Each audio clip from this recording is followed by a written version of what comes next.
Hello and welcome back to the Carve Cast, episode 9. Only one more and we're going to be on episode 10, and I'm hoping a little later today that I can record episode 10 with my wife Jade, and we're going to hopefully do it on the spotlight destination that is the sensational Paradise Ski, Les Arcs and La Plana. So hopefully that one is coming up in the next episode.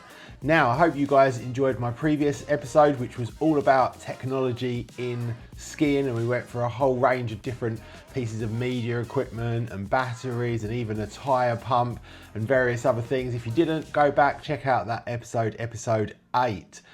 Now, in addition to that, one thing that I did leave out of that episode that was kind of a bad thing to leave out really, especially for someone like me who's got a huge background in technology, is I left out the carve units on the ski boots, which a few people noted out to me, which really are, I guess, probably the most well-known piece of technology when it comes to skiing. And the reason I left that out is because I'm gonna do a dedicated episode on the carve units.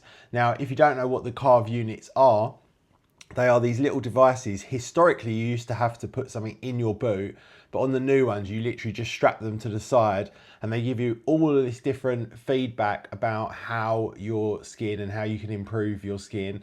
And although they're no substitute for any form of in-person or even online video training, they are something that if you ski a lot on your own like I do, that can just give you little hints and tricks and tips to help make you a little bit better. And most importantly, when you're on your own especially, they just make it a little bit more fun. You know, they can give you a bit of feedback. You can have a look at the app when you're on the ski lift on your own. They're just a little bit interesting, and some people really frown upon them, but there's absolutely no need to frown upon them. Like everything, whatever makes you happy is definitely the best thing you can do.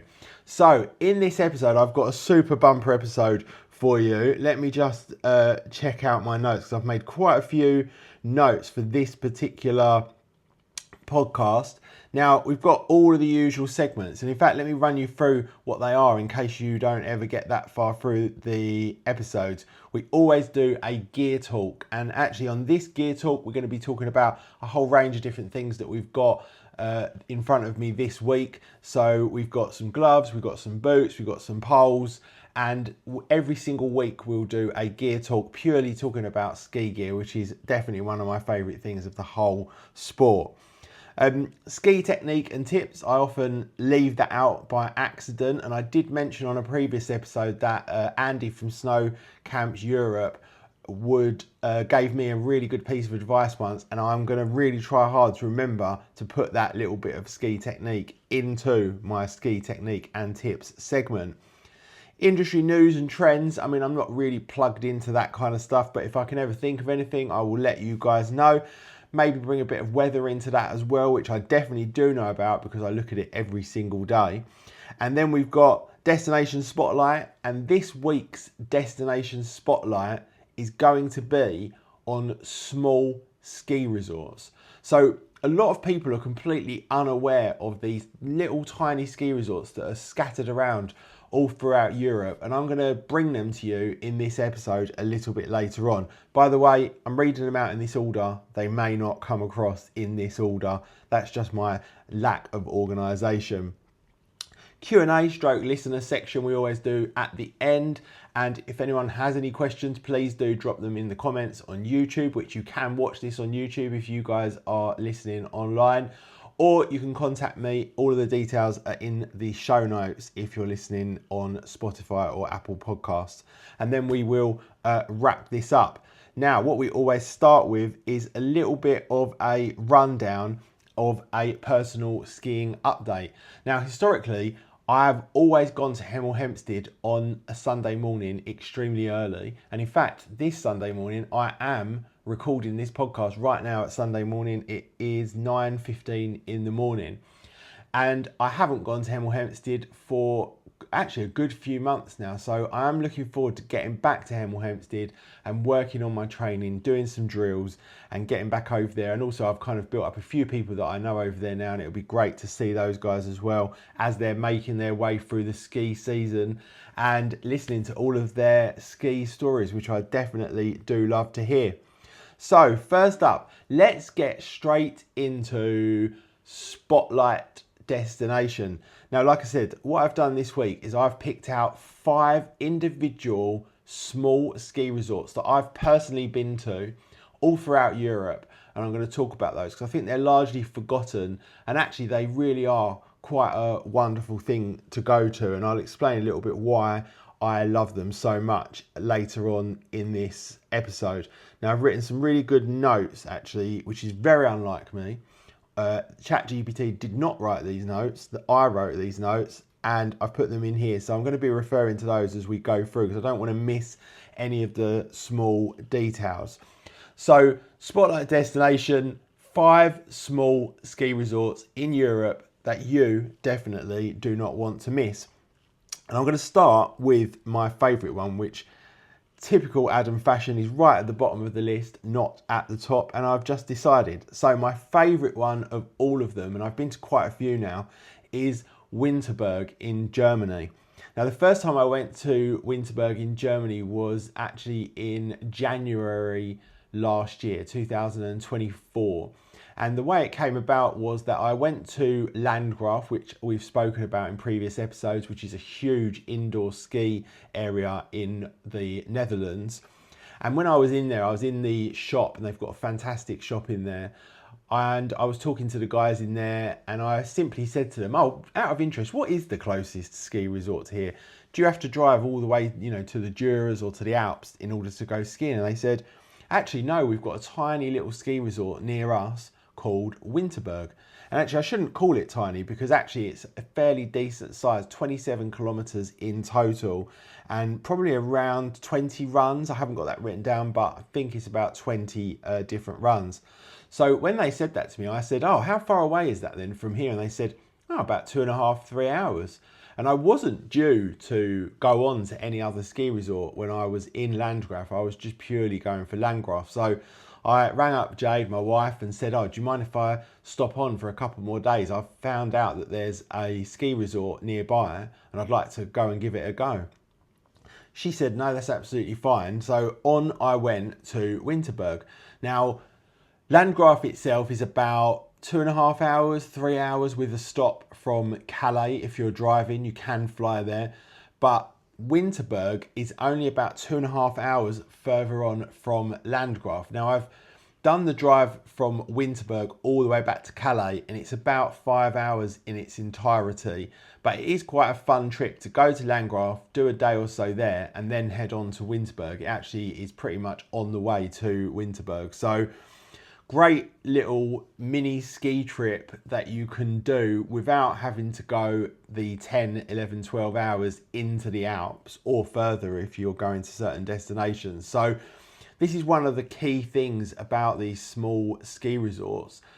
If you're coming from the UK, they're all closer than the Alps. So whether you're talking about the Jura Mountains, which the rest of well, in fact, not the rest, but 3 of my other ski resorts are from the Jura Mountains. They're significantly closer to Calais than the Alps. Or if you're talking about Winterberg, which is in Germany, that also is a lot closer than heading all the way into the Alps. 5 hours from Calais, or 2.5, 3 hours from Landgraaf in Holland.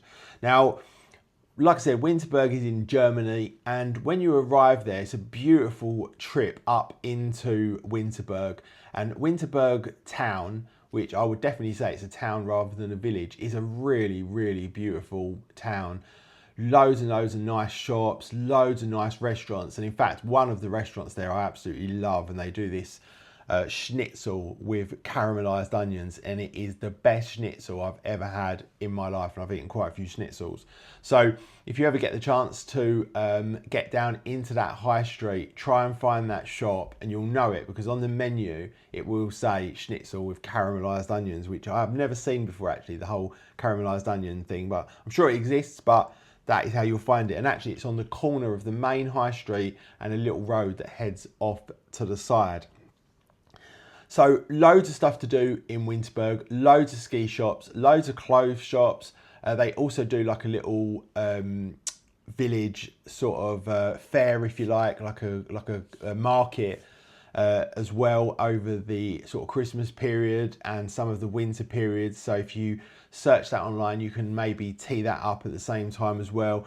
Really just a beautiful place to go. And actually I would like to go there even outside of the ski season, because it just is a beautiful town to go to. And my wife is a quarter German, so at some stage I am definitely going to take her.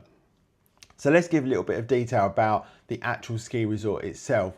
The ski resort can actually be accessed from the main town itself with maybe a 5 or 10 minute walk, and there's lots of ticket offices scattered around, a lot of piste maps on the big sort of LCD screens that are scattered around, loads of ski hire shops, loads of ski shops, everything you would need to have a really nice little ski break without having to sort of travel too far. I didn't look up what the closest airport is, but I'm sure it's very easy to find. I'm not sure how far away the closest airport is, but I'm sure there's one way or another of doing it. And the train system in Germany is very good as well, so maybe you could even look at getting trains there. But I drove, like I said, 5 hours from Calais, door to door, or stop off at Landgraf on the way, which is basically halfway. Now there's about 20 runs there.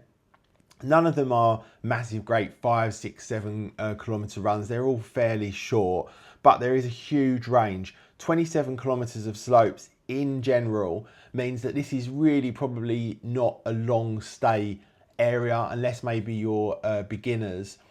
2, 3, 4 days, you would absolutely love it. It's such a fun place to go to. Now, if you're an absolute expert skier and you're looking for consistent challenges on every single day of the week, then this is not the place for you. This is a very family orientated ski resort with a little bit of a range for everybody. There are a couple of black slopes there, but they're not difficult black slopes. They're groomed and they're not particularly difficult, but there is a huge range all the way from greens to blues to reds to blacks, and they're very much just fun, pretty tree-lined slopes. Now the actual resort itself is fairly low altitude, so you're looking roughly around the 1,000 meter mark. Some places a little bit less, some places maybe a tiny little bit more. So this is not a snowshore ski resort by any means. And what I would say to you guys is, if you are going to go, and I've been there twice now, and I've managed to pick times when I knew snow was coming, I would make sure that when you do go, and this applies to all of these ski resorts that I'm going to talk about, that you maybe go dynamically stroke spontaneously rather than planning in advance, because you really do want to make sure that there is some good snow there. Now this resort, much like all the other ones that I'm going to talk about, they have incredible snowmaking facilities. They are really in tune with the fact that the weather is not providing them with the right amount of snow anymore, and they can make huge amounts of snow, but even that does rely on a cold temperature. So the best way to book these little trips is to just do them maybe a week or so in advance. You can see the weather rolling in on the weather app, and either during that or just after that you want to book. One of the great things about these resorts is because they are mostly tree lined, you don't really have to worry too much about if it's snowing or overcast, because the visibility is always fairly good, because that tree lined situation gives you that ability to sort of see it, gives you that contrast. So you don't really have to worry about actually going there at a time when it is actually skiing. Obviously if it's full blown white out, then none of that helps, but if it's just snowing, overcast, you know, a little bit flat light, you don't really have to have that as too much of a big concern. In Winterberg, they've got great lift infrastructure, lots and lots of chair lifts. They do have some little, you know, pommer lifts and some drags and various other things, some magic carpets. But for the most part, they have really quite modern chairlifts, and the slopes there, they're just so much fun. I love it there. I really do love it there. And even though I've got a lot better now at skiing than when I first started, I am still very keen to go back there. And I've not taken any of my friends or family there, and I really do want to, because it's a completely different atmosphere in these ski resorts that aren't the big ones in the Alps. They are so family orientated. They're very much locals as well, which is a sort of different experience than you'd be typically used to in the big Alps resorts, where it's a huge mix of different origins in terms of countries that people are from. These places, they're just so much fun. They typically have a lot of sledging facilities, and they're just really aimed at families. Really cute sort of little local restaurants, and I just enjoy the whole experience of all of these places. And whenever I head to the Alps, I always try and stop at one, either on the way there or the way back, just for a day, because it just gives you a little different experience to that you're used to in those bigger resorts. It can get quite busy in Winterberg at weekends, especially in peak season. So weekdays, in my opinion, would definitely be better. Although don't be put off by the weekends if there's good snow coming in, because you'll still have a great time, and it's big enough that there's spaces for everybody to go based upon the number of people that go there. One thing with Winterberg is super popular with Dutch skiers. So you're going to get mostly Germans and Dutch, and they're just a great group of people to be around. So yeah, love that part of it. They also have night skiing as well on one of the two of the slopes, which is a really cool thing to do that not many places have. And they also have a snow park as well. I've not been there and I've actually not seen it, but they do have a snow park there, and apparently it's quite a good one. So if you're into that or you want to give it a go, then definitely do that. You can even get lessons there as well. There's a couple of ski schools there, so you can go and have the whole experience in Winterberg. But yeah, to wrap up Winterberg, nice and close. Different that it's in Germany rather than France or any of the other countries that you'd typically be used to. Great for families, a lovely town, a really nice journey to get there, and overall, yeah, great snowmaking facilities and just beautiful tree-lined runs, and even all the chairlifts go up through the trees, and it's just a really, really cool place to go.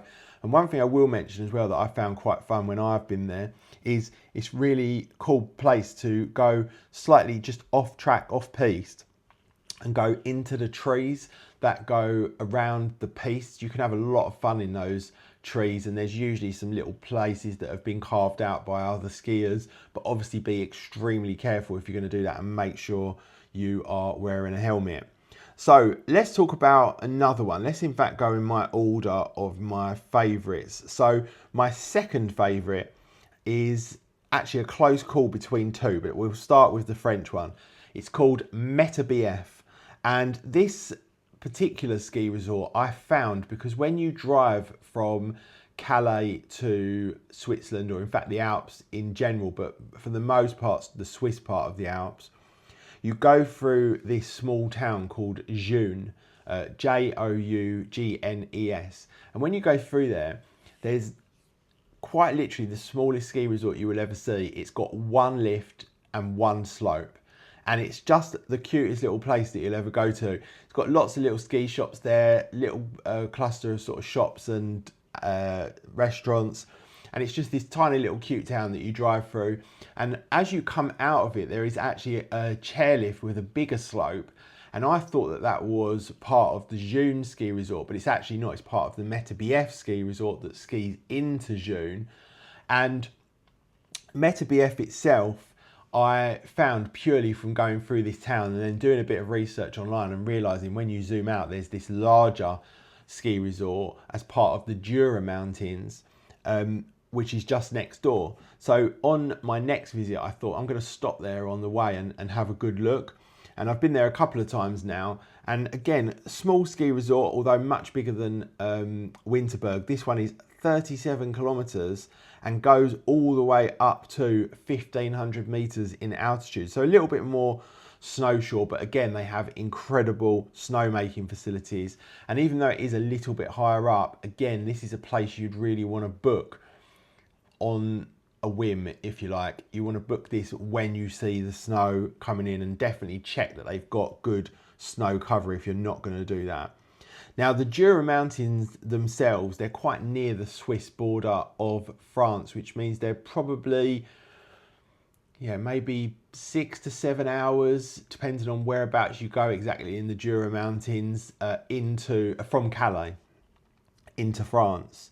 Now, Metabief is a really, really lovely ski resort. It's got loads and loads of varied terrain. Again, none of these are for expert skiers who really, really want to be, you know, massively challenged on the terrain that they're going on. But if you just enjoy, you know, your average, you know, red, blue, green, black slopes, and you want to have some fun, especially with your family, these are just the most amazing places to go. Again, really cool sledging as well in Metabief. They really do a lot of stuff around sledging, which is fun, and the whole place is just super pretty.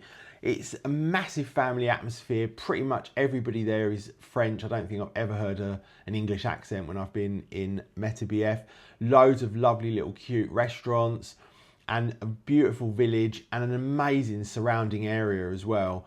Some of the actual views and the places you can go to around the Jura Mountains really are very, very beautiful and very, very stunning.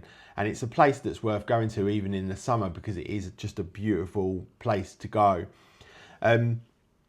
Metabief itself, again, like I said, lots and lots of different sort of varied slopes, and it can get quite busy on the weekends because a lot of the French families go there with their children on the weekends. In the weekdays, it's very, very quiet, and that actually goes for all of these different resorts. But yeah, like I say, Metabief, I think it's the biggest one in the Jura Mountains. There might be one or two others that come close, maybe even bigger, but I think Metabief is the biggest one. Night skiing as well, which is really fun, and they also have some huge cross-country trails as well as part of Metabief. So Metabief, great place to go, highly recommend, and actually it's on the way to the Swiss Alps. So if you are driving to, you know, Zermatt, Saas-Fee, any of these places, it's quite a fun place to stop off on the way because it breaks up the journey and just gives you that little bit of interest to stop to either on the way or the way back. So yeah, Metabief, definitely give that one a go. Now, this is a very interesting one. I've only been here once. This is Malbun in Liechtenstein. Now, Malbun is spelled M-A-L-B-U-N, just in case you guys want to Google it. And Liechtenstein, believe it or not, is a country. And I've written down a couple of little facts about Liechtenstein that I asked ChatGPT about. It's one of the smallest countries in the world. Liechtenstein is just 25 kilometers or 15 miles long and only 12 kilometers or 7.5 miles wide, making it the 6th smallest country in the world. And you could walk across the entire country in just one day. So quite a cool place. No airports. It's a fully independent country, but Liechtenstein has no airport. The nearest airport is Zurich, and most visitors enter either via Switzerland or Austria. And it sits directly between the two. It's one of the richest countries in the world. Liechtenstein has one of the highest GDP per capita in the world, thanks to strong banking, finance and industry. It's an economic powerhouse despite its tiny size. So quite an interesting place, and actually really quite a nice place as well. I love Liechtenstein, and it's just a great place to have a little day visit to. Now, what I didn't know about Liechtenstein, because I've been there a few times over the years, is that it has this ski resort, Malbun, and it's the only ski resort in Liechtenstein. Great for, again, families and very short-lived ski trips, maybe a day or two. And just for those people that really want to experience something a little bit different and go to somewhere completely different. 23 kilometers of slopes, absolutely perfect for beginners and intermediates. They do have a black slope there. They might even have two, but it's not what I would typically call a black slope. It is just that little bit steeper than maybe your average red, but at least it does have that variation. Stunning views, by the way, guys. This place really is quite beautiful. It's a little bit different to the others in the fact that it really seems like you're more in a mountain rather than on a big hill. Like the other ones feel like more maybe like you're on a big hill rather than a mountain, whereas this one in Liechtenstein really does feel like a mountain, and it's got those mountain views. They have actually a decent amount of snowfall there as well, despite the fact that it's not particularly a high one, and they also have a lot of modern snowmaking as well. So they've got that, as all of these resorts do.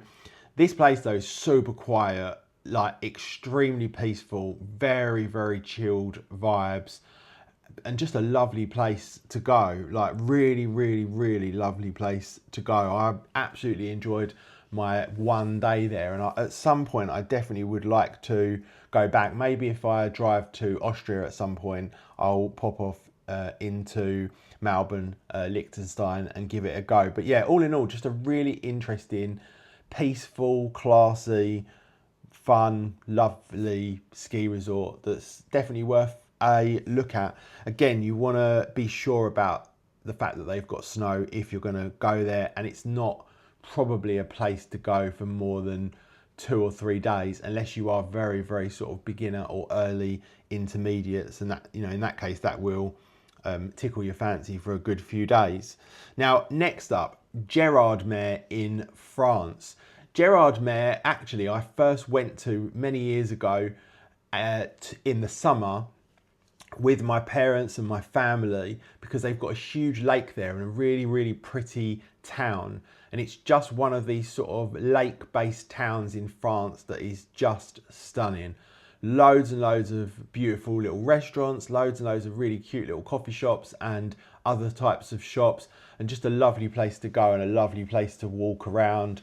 Lots and lots of hills, lots of restaurants in the hills with amazing views. And Gérardmer, again, part of the Jura Mountains, in this case, the Vosges Mountains, or I think you pronounce that Vogue Mountains, Vosges, in eastern France.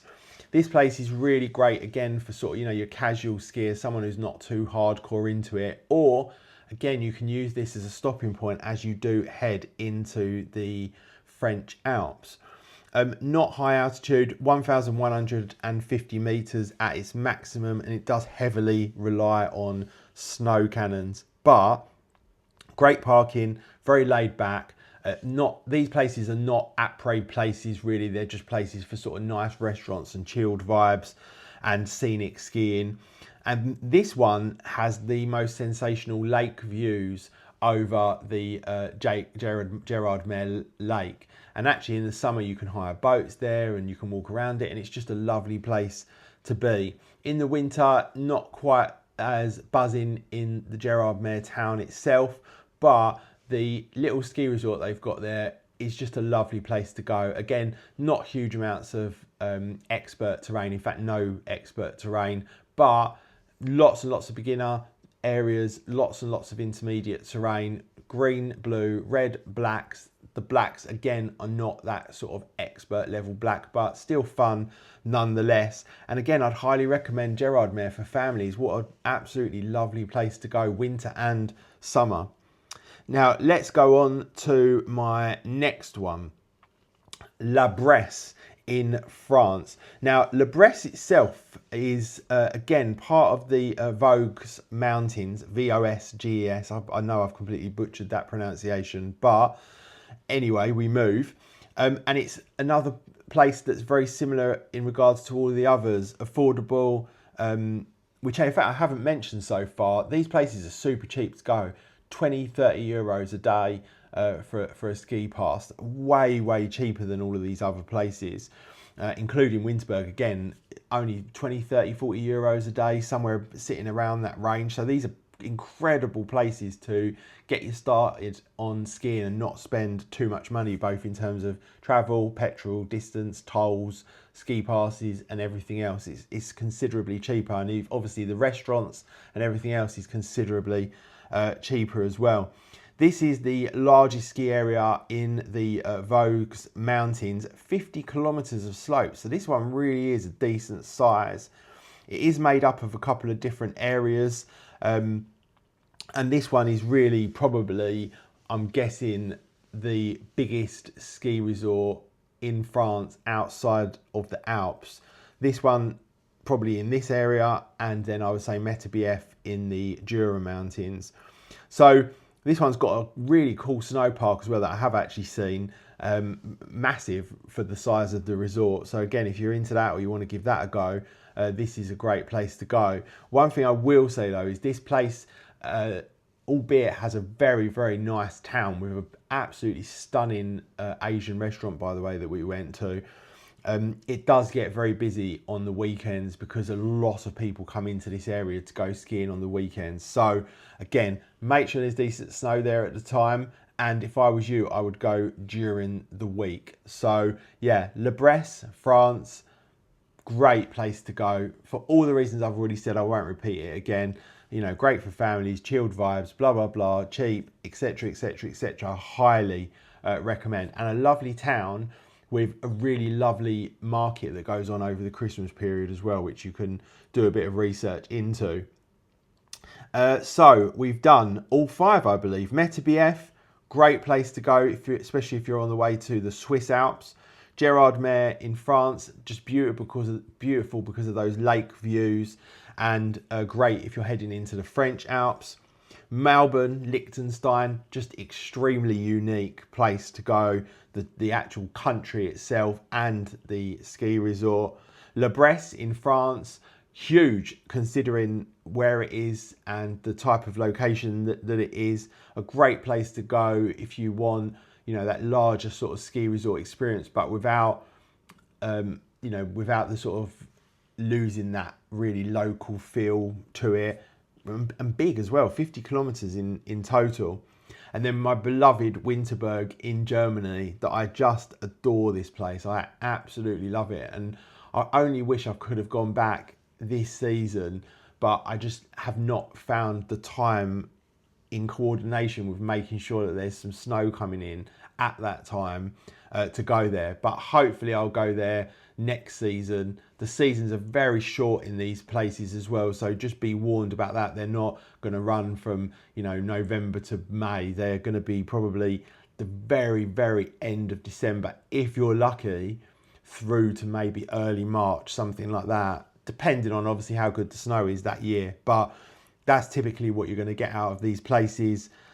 Highly recommend, even for people that are experienced and have done lots and lots of skiing in the past and done all of these huge ski resorts in the Alps.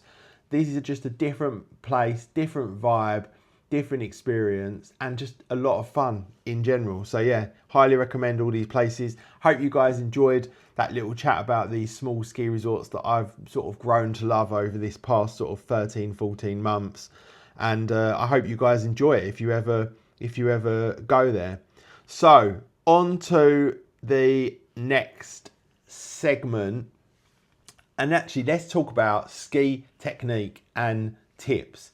Now, I am not an expert skier. I am nothing close to an expert skier. I do not try and say that I am an expert skier. However, I have had a fairly decent amount of experience in the time I have been skiing, and I've skied with some great ski instructors, and I also am a level 1 IAZ instructor, heading on to be level 2. So technique is actually very, very, very important to me. I've always from day one said that I don't want to just be able to, you know, absolutely thrash it around the mountains. I want to have good technique. I want people to look at me one day and say, wow, he's a good skier.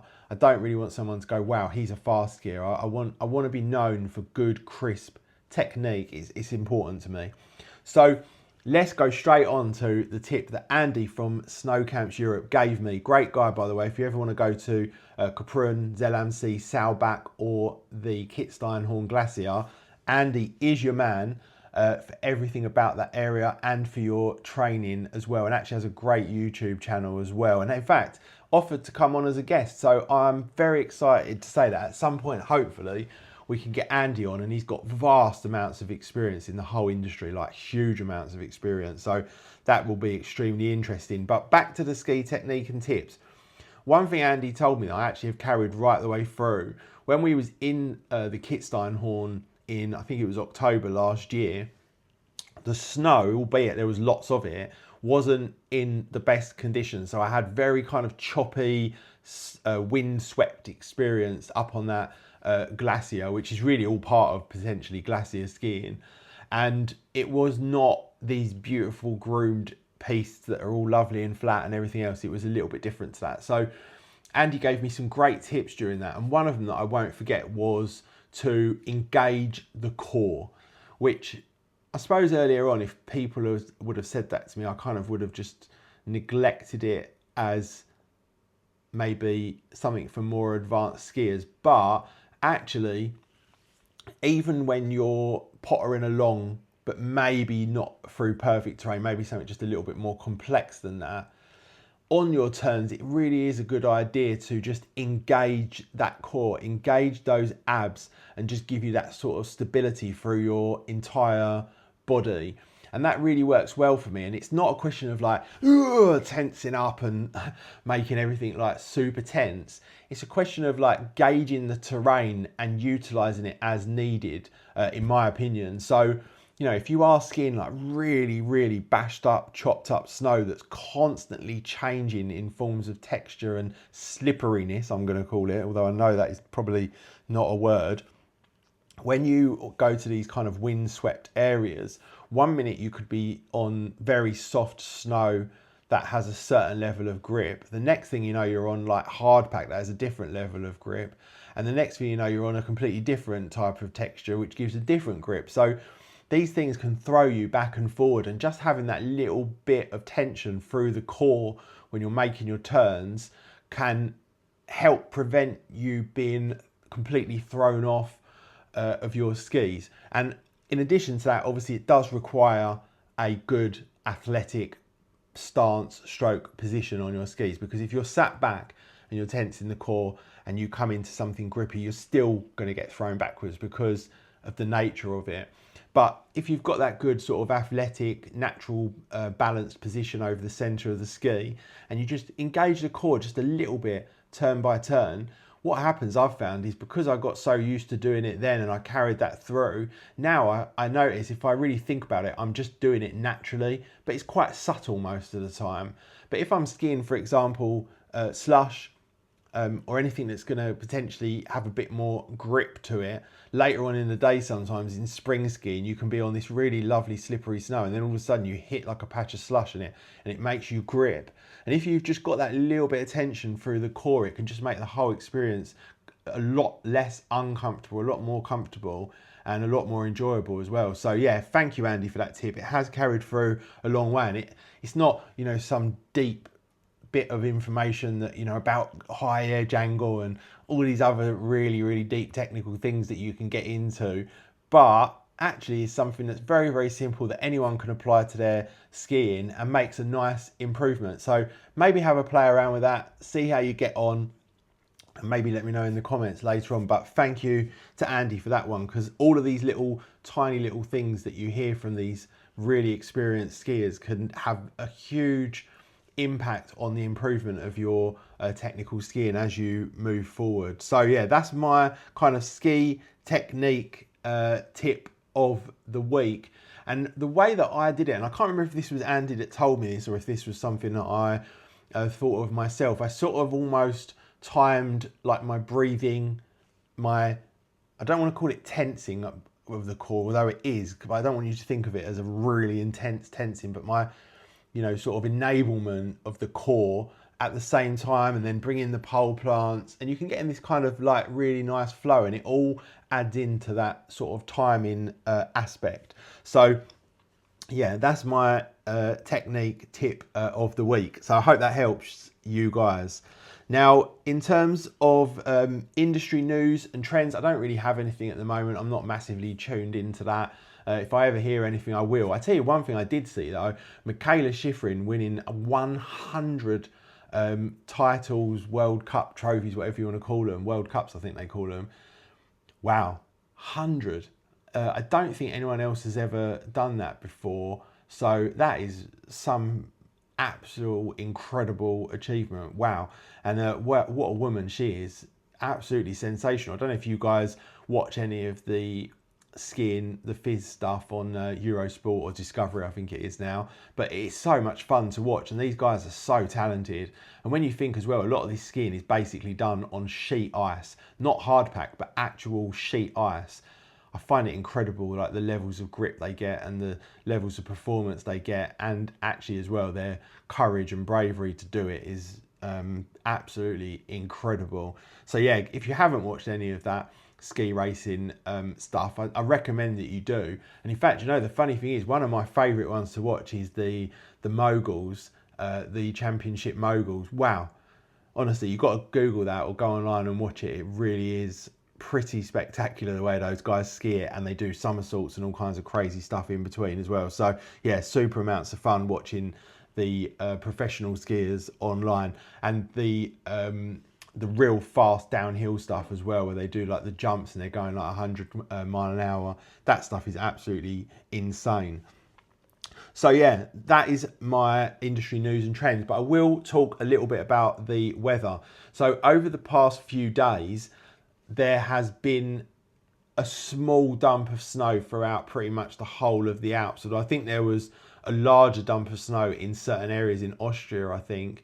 But in the Alps, the Swiss Alps and the French Alps in general, which I monitor quite closely, they did all have somewhere in the region of maybe like 15 to 30 centimetres of snow, which has just given them all a little bit of a freshen up, which is good. Unfortunately, it wasn't more. We could have done with more, but at least it was something. And now in the calendar now, in the weather calendar, they've got pretty much bluebirds every single day for about the next 8 or 9 days.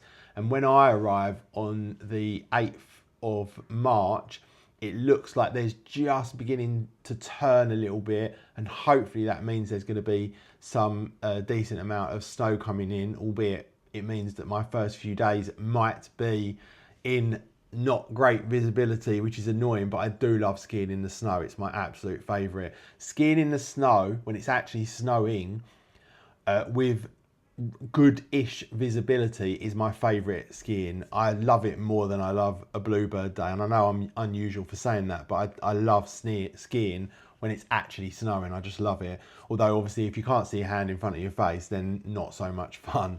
But yeah, so we'll have to see as the days tick over, is that weather going to change slightly around that sort of 8th, 9th, 10th of March, and are we going to get like maybe some good dump of snow finally, which it really could do with, and then that means my 2.5 weeks skiing in the Alps should be pretty good, because I'm going to have had that big dump of snow, and then it will probably turn into a whole bunch of bluebirds. But this is wishful thinking, be positive, glass half full and all that. Let's hope for some snow. Now, on to gear talk, which I love. Now, gear talk, I've got a few things here today, a little bit random, but all has a consistent theme. And that consistent theme is the aesthetic, i.e. the look. Now, a lot of skiers frown upon this whole idea of enjoying clothes and looks and aesthetic of yourself when you're skiing. But actually, I think it's a huge part of it. For me, particularly in my day-to-day life, I'm not a snazzy dresser. I'm not someone who's always wearing these great, lovely clothes and things like that. And actually, when I go skiing, I quite enjoy the fact that I get to kind of look the way that I want to look. I get to express myself a little bit. And for the first time in my life, I kind of enjoy that side of something. I've never really been into clothes and those sorts of things. I love trainers, by the way. And I do actually enjoy a coat as well. But for the most part, I'm just a tracksuit and t-shirt kind of guy. And it's nice to put a bit of effort into the way I look when I'm skiing. And I think if people have got a problem with people being interested in looking a certain way when they're on the slopes, then maybe they should find something a little bit more fulfilling in their life to concentrate on, because worrying about how other people look probably is not the way to to live your lives. And at the end of the day, if something makes you happy, just do it. But after that little speech, I'm going to talk about these 3 items that I've got, and let's see, actually I will hold them up to the camera, although you guys on podcast won't be able to see. But first of all, we've got some gloves, and the thing that links all of these in is actually the colour, and they all have a bright yellow colour. So this week we're going to be talking about these Lecky gloves, these Lecky poles. For those of you that are on camera can see the connection of the yellow, and also my beloved Fisher RC4 MV Pro boots, ski boots. And you can see all of these linking together, which was the reason that I originally bought them. They all have this really sort of bright fluorescent yellow colour, which means that if you're just all in black, which I quite often do, especially if I'm only taking maybe one set of clothes on a short trip, if I'm flying, for example, then I like the way that that all links in together and gives you quite a cool kind of aesthetic. So let's start off with the gloves. I've got to try and work out how to balance this ski pole again now without it sliding somewhere. These gloves, so these gloves are made by Lecky, and these ones are actually mitts. So they kind of look like gloves because they look like they've got individual fingers, but they are mitts. They are, I'm guessing, race gloves or race mitts because they have the metal Lecky plate on the front. And obviously I'm not a racer and I didn't buy them for that. That just happened to be there. But these are Lecky's race mitts, World Cup racing mitts. They have the metal plate on the front, which I'm guessing is for when you're racing and you hit the gates or the poles. They have this kind of yellow speckled dots all over the front of them with this bright yellow cuff. The little strap that is actually a Lecky strap doesn't come with them. So if, like me, you like to have this little retaining strap on all of your gloves and mitts, you may have to buy these aftermarket. These little Lecky ones are my favourite ones, and you can buy these off of eBay quite cheap. I have actually got some Hestra straps as well, and they're nowhere near as good as these Lecky ones. So if you are going to get some, I would recommend these Lecky retaining straps for your gloves or mitts. And they're really, really high quality gloves or mitts, sorry. Completely leather, I'm imagining. They have a nice Velcro strap on the wrist and another one on the cuff. They also have Lecky's speed system as well. So what this means is instead of having a strap, you can just get your pole, if you've got Lecky poles, and you can just clip that in to the speed system, and then you use the little button on the top of the pole to release it. So if you don't like straps like me, this is a great little system. To be honest, I don't ever clip in anymore, and I don't have straps either, which some people I know say you shouldn't do that, blah, blah, blah. But I don't like having straps, and I don't like my poles to be attached to me. So, but this system, this speed system that is built into most Lecky gloves and mitts is a really, really cool system. And I've noticed actually another brand of poles have actually licensed it from Lecky. So I can't remember who they were, but it means that hopefully more pole vendors will buy into this system, so you can use these Lecky gloves but maybe not have to use Lecky poles, or potentially I suppose at some point in the future even vice versa. So yeah, all in all, these gloves are incredibly well made. They are extremely waterproof. They're not the warmest gloves in the world, and actually I have got the glove version of this as well, but the mitts are significantly warmer. And the mitts as well, they do have the little separators between the fingers, so some people like that, some people don't. I like it. Keeps your fingers warmer in my opinion, but some people like their fingers to be together. Yeah, and these are massively durable. I've worn these, oh, I don't even know how many days. I must have worn these a good, I'd say 30, 40 days, something like that. And there's not a mark on them. So even on the actual palm of the glove, where you quite often pick up your skis and they're sharp and they pinch and all the other stuff, there is literally, I'm not exaggerating, there is not a mark on those gloves. They are absolutely immaculate. Now I am quite good at treating my gloves, so I do wax them at maybe like every sort of 7 days or so, and just give them a little bit of a top up. I know you probably only meant to do it once a year, but I like to sort of really look after all of my things, and I think that just helps keep everything in good condition. But yeah, overall, these Lecky World Cup racing gloves, I think they are around the £200 mark, so they're very expensive. But these things, they're going to last like an absolute lifetime. And I don't just use these gloves for skiing, I also use them when I'm on my scooter as well. So I've got like quite a fast sort of 50, 60 mile an hour electric scooter, and these are perfect for that because they're also extremely durable and hard wearing. So you could wear these for pretty much anything, you know, mountain biking or whatever the case may be, or even just if you're out for a walk in the extreme cold, these will be a really, really nice mitt. If you look around carefully, especially during the off season, which is actually when I got these, you can get these for much less money than they are retail price. So I think I got these for maybe about 150, 160 pounds, which I think is a great price for a product of this quality. So yeah, all in all, amazing. And I did have the gloves. I actually passed them on to my friend Reese, but the mitts, I prefer mitts. They are definitely significantly warmer. I reckon mitts in general must be a good 25-30% warmer.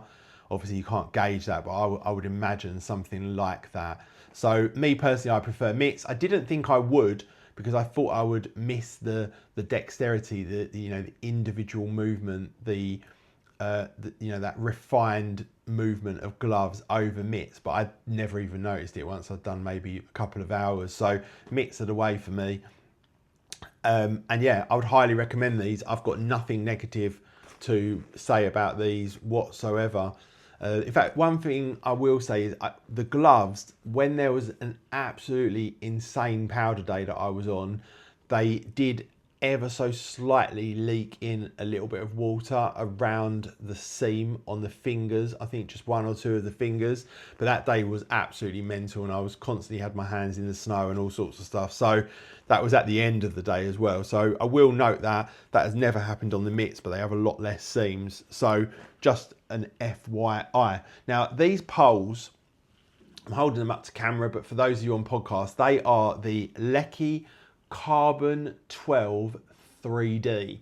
Now these are a full carbon pole. You can't see the carbon fiber mesh, which I do love, by the way. I love that look. These are just grey. They have some really, really bright yellow fluorescent writing, which goes great with the Lecky gloves if you care about the aesthetic. They've got this amazing handle, and this handle, I know it's a funny thing to say, but it's really grippy. On my other poles, I've got some Stockley poles, which some of the viewers will be able to see just there. The grip is nowhere near as grippy as this one, and that's just a little FYI if that's something that's important to you. They have the what do you call it, speed system for the grip on the glove, so you can just clip your glove in. Really nice little button to drop them out, and they're extremely light as well, because these are carbon. They're so light, but they are so strong. And these poles as well, I used these a hell of a lot, and they don't have a mark on them.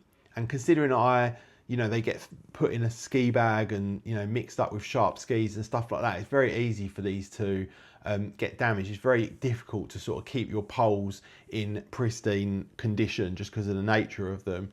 Very small basket, which is obviously not really ideal if you want to do powder, but for the most part on piste, these are absolutely perfect. And yeah, I love these poles. They're my favourite poles in terms of build quality, in terms of the strength, in terms of the grip of the handle, the fact they've got the speed system on the top.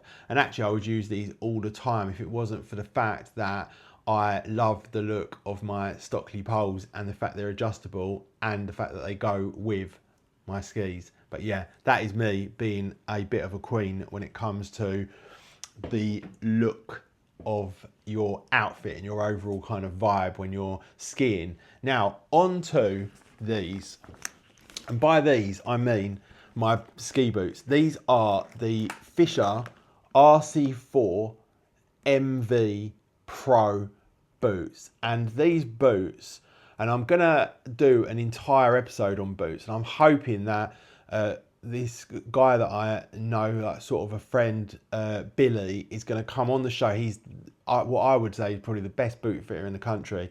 He's going to hopefully come on the Carve Cast and do a whole episode with us on boots. But for now, I'm just going to talk you through this particular one. This one comes with the Zip Fit liner. If you know anything about anything to do with ski boots, Zip Fit is the liner. There is not really much debating it. Zip Fit do make the best liners. They're also the most expensive, which usually goes hand in hand and kind of tells you most of the story. But these boots I've definitely done around, I'd say 50 days on, maybe more, if you start to include all the indoor skiing that I've done as well. I've done a huge amount of skiing on these. the zip fit liners are next level. They last for a listed 500 ski days plus, whereas most liners that you get with the boot are going to barely last 100 days. And even a lot of the aftermarket liners maybe do 150, 200 I've never heard of, but maybe 200 at a push. These are going to do 500 days plus, and there's a lot of people who have been using them a lot longer than that as well. So these liners are going to last you longer than the boot itself. The build quality is second to none. They are absolutely incredible. And even though I'm constantly whipping these in and out all the time to dry them or to put them on or whatever the case may be, they look brand new. They don't have any scratches on them. They don't have a mark on them. Now, the zip fit liners, I'll probably do an episode on zip fit liners because I've got a lot to say about zip fit liners, and I've been using them like a half decent amount of time now. But this boot, its real main sort of unique selling point is the fact it comes with that zip fit liner. Now, the zip fit liner you get is not one of Zip Fit's own liners. It's actually one that Fisher have done a deal with them where they've made their own version of it. And if you speak to a lot of boot fitters, and the two boot fitters that I have the most respect for, Billy and from Ski Bartlett and Tim from Ulen Sport in Zermatt, they both say that the Fisher Zip Fit liner is actually better than the Zip Fit liners themselves, and Zip Fit have learned a lot from Fisher and actually integrated that into some of their liners now. So the beautiful thing about these Zip Fit liners is they are filled with this cork composite material, and actually I didn't intend to do this or I would have already got it out, but in my drawer here, I have some extra cork, and this that looks like a hammer but is not a hammer, it's actually a plunger. Now, these little tubes are full of this composite cork, and this composite cork is basically like mashed up cork, but it has like an oil mixed into it, so it sort of turns into this sort of stodgy, really sort of stodgy, not liquid because it doesn't pour, but I don't know, like a gel almost. And what you do is in the Zip Fit liner, you can just slide this in. It's got 3 entrances on the Zip Fit liner, one in the tongue and then one medial, one lateral, so one on each side. You slide this into the little entrances that it's got, and then using this plunger, you just simply push the plunger through the tube and it pushes the cork into the Zip Fit liner. So over time, as the Zip Fit liner compresses that cork and maybe even has some damage, I guess, over time, all you ever need to do is get these tubes, get the plunger and just top them up. And if you are wondering where you can get these from, Ski Bartlett sell the cork, but I've never managed to find anyone that sells the plunger, apart from there's a place in Sussex, and I think it's called the Skiers Lounge, and they actually sell both of these. So if, like me, you've struggled to find them, hopefully that helps.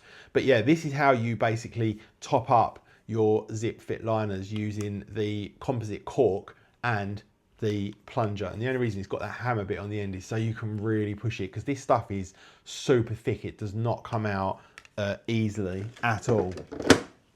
So the Zip Fit liner itself, yeah, amazing heel hold, ridiculous comfort, even in a very tight boot. This is not a tight boot, but I do have a tight boot, which my viewers can see there. This one, that blue Lang one, that is a very tight boot. And that also, I've put Zip Fit in that as well. The liner also has a merino wool toe with some thinsulate material in there and a neoprene external to it. So if, like me, I have really quite bad arthritis in one of my feet, which means that my toes are spread apart, which means my foot is fairly wide on one side, a lot of liners don't have the flexibility in them to allow for that extra width of your foot, whereas the Zip Fit liner, being neoprene in the huge amount of the front part of the toe, means that you can have that larger foot, or in my case, obviously just because of injury or damage, and it facilitates that really, really nicely. So loads and loads of advantages to the Zip Fit liner. You can if you want, have laces in them, and you can put the liner on first and then put your foot into the boot, which I do with my Lang RS140s there, because you can't do it any other way.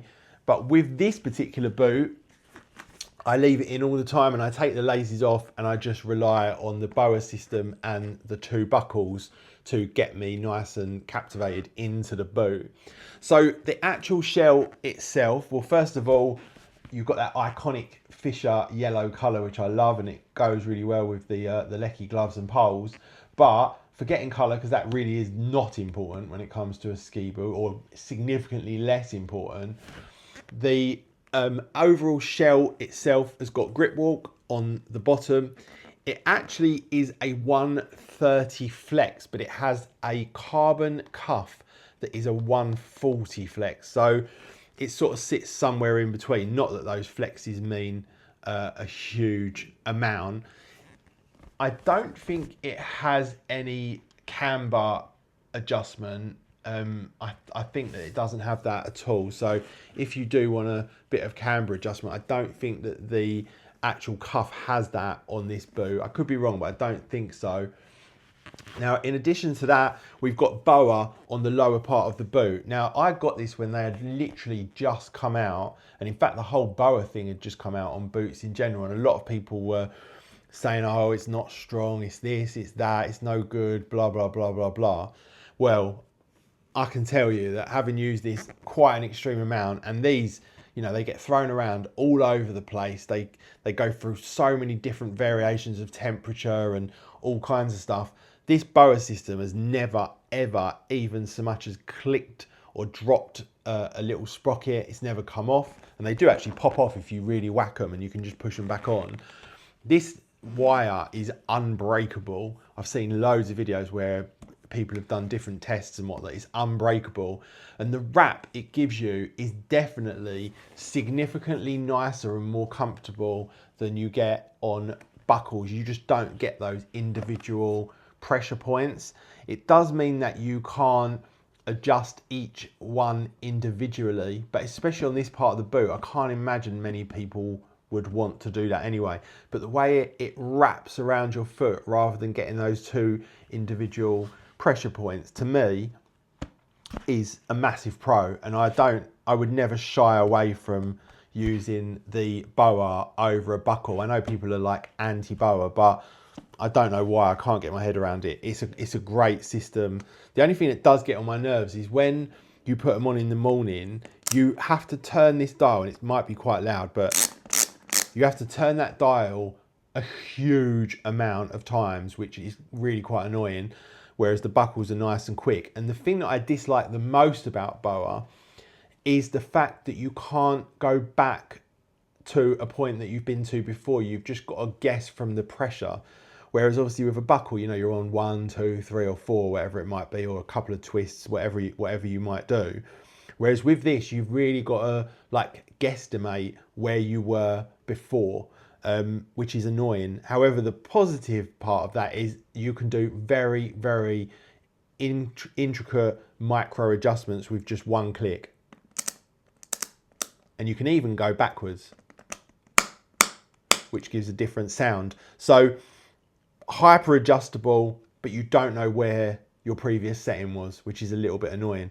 The 2 top buckles, same as any other ski boot, they've worked flawlessly. They actually don't even have a mark on them. So whatever they have coated those top 2 buckles in is exceptional, because they don't even have a single scratch on them, like literally not one. The boot itself is in very, very good condition. It's got some marks on it here and there that won't come off now, and the overall colour has dulled a little bit, but I do give these a good clean every so often with some sort of industrial wipes, and that does bring them back up to a nicer colour again. I love the carbon cuff. It looks great, it feels great, it's nice and light. It does have a couple of little adjustments at the back if you wanted to maybe make the flex like a little bit softer, for example. And they are just a really, really sensational boot. Most of what makes them a sensational boot is the liner. However, the actual plastic shell itself is a great shell. Now, one of the things I'm not a fan of with this boot is the power strap at the top, or the strap at the top. It, over the period of a day, and in fact not even a whole day, it gets looser and looser. And I would definitely recommend that if you do buy this boot, you just go out and get a proper booster strap fitted, like one of the CDAS ones, for example, or some higher level booster strap, because this one is not great, and actually it's probably the worst part of the boot. Now, in addition to that, what you have to remember with this boot is it is a medium volume boot. So it's a 102mm last, which you guys can Google if you want to know the details of that, because we'll save all of that stuff for the boot show. But that means that actually it's a fairly wide sized boot. Now, you can't buy the one with the zip fit liner in a low volume, so that's annoying. Hopefully their next range will be a little bit better in terms of what your choices are. But I would say if you haven't got quite a big foot, or like me where you've got like this issue with the size of your feet because of things like arthritis or previous injury, for example, this is a very spacious boot. Now, because of the zip fit liner, you can pack it out with a lot of cork, and you can kind of make it fit anything, but that's not really the way you want to be fitting a ski boot. So don't just go out and pick this boot because you like it, or you like the color of it, or you like whatever it is about it. Pick this boot because it's the right one for you. Luckily for me, I wanted this boot because of the zip fit liner, and it just so happened that it was actually a very, very good boot for me. But one thing I will say, I don't know if this is normal, but I've used this boot now, like I say, quite a lot. And if you added up all of the indoor stuff that I've done as well, I'm guessing probably maybe sort of 60, 70 days in total. And I will say that I've gone from being on the very first buckle to now I'm on the 4th slot on the buckle, even though I've consistently added cork to my liner. So it's not like the liner has shrunk. I'm only presuming that, I don't know, something has stretched or something somewhere, because I'm now on the final clip on my buckles. So yeah, I don't know what relevance has that got. When we get Billy on the show, I'll definitely ask him about that. I don't know if that's just wear and tear, or if that's something that I'm doing wrong, or whatever the case may be. But anyway, that is all I've got to say about that. I think that this boot is a sensational boot, and I love the flex on it. And even though I've used this boot almost since I was a very, very early beginner, because I'm quite heavy and I'm quite strong as well in terms of my legs, this flex on this, even though it's a 130/140 flex, I can really flex this boot over hard. It is not like a ridiculously stiff boot. I can really flex this over, actually to the point where maybe I can even flex it too much, because my Lang 140s there are significantly stiffer than my Fisher RC4 boots. So these are not a ridiculously stiff boot, so don't be put off by the fact that they are a 140 flex, because A, they're not a 140, they're a 130 with a 140 cuff, and B, they're actually quite soft as well. When I compare them to something like this that I'm trying at the moment, which is the new head caliber 130 MV dual boa boot, this is significantly stiffer than that, even though this is set up to be a 130 boot. And on the back, actually, you can change this to a 140 boot by adding in an extra screw that they do give you included. But this head boot, I'm really loving this in terms of the way it feels. I haven't skied it yet. The boa at the top is a pain to get in and out of, and again, you lose that consistency in terms of getting back to a previous setting. But I'm interested to try it. And one thing I love about this head boot is the power strap is a proper power strap. It's actually got 4 layers of strap going across it, so that's going to be considerably better than the one on the Fisher, and it's entirely possible that this boot replaces my Fisher for my sort of everyday skiing. So I'm looking forward to trying this. I'm going to give it a go, and yeah, I'll report back when I have tried it on my next ski trip and let you guys know what I thought of it.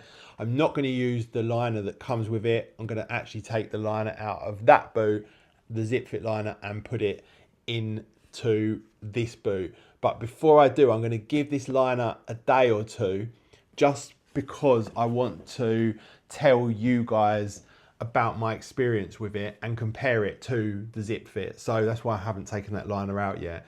So I'll give that boot a go. But yeah, that is it. I hope you guys enjoyed this episode. In the next one, I'm definitely going to have a guest, or hopefully a few guests. We've still got the bumper episode on Zermatt, and I'm trying to get everyone together on so we can do that as a big group episode. I've got my, pardon me, my episode with Jade coming up on Les Arcs, La Plagne, and also in that episode we are going to talk about Saint Foy and Alpe d'Huez a tiny little bit, but we've already done a massive episode on Alpe d'Huez. And then also I am going to do this episode with Andy from Snow Camps Europe. Hopefully, appreciate the offer, Andy, thank you very much. And then I've also got a couple of other episodes lined up. I'm going to do one episode with Billy, who is an absolute top quality boot fitter, and I've also got a couple of episodes lined up with some incredible ski instructors as well. And then we can talk about my favorite thing of all, which is technique. So I'm super excited about all the things we've got coming up in the future. If you've got to the end, I am very, very grateful. In fact, if you've got to the end, leave in the YouTube comments or drop me a message, and we are going to say the code word is yellow boot, because at the end of this season, I'm going to get all of these people that have written these end of show comments, and I'm going to put them into a little competition to say thank you for getting to the end of all of these shows. So thank you very much. If you're off skiing, I hope you have the most fantastic time. I'm extremely jealous. I leave in exactly 6 days today, and I will keep you up to date with that. And in fact, sorry, one more thing to just drag this out even longer and keep you even more bored is that I am going to be in Pila for the final day of Ski Exchange is ski test, and I'm going to be trying loads of skis, and I'm hoping to get lots of content from there as well and do some interviews and chat to some people. So I will be there on that day. If you want to find out more about that, I did an episode a little while ago with James, who's the MD of Ski Exchange. Go back to that and have a listen. But that is it from me. I promise. Over and out. See you soon. Peace.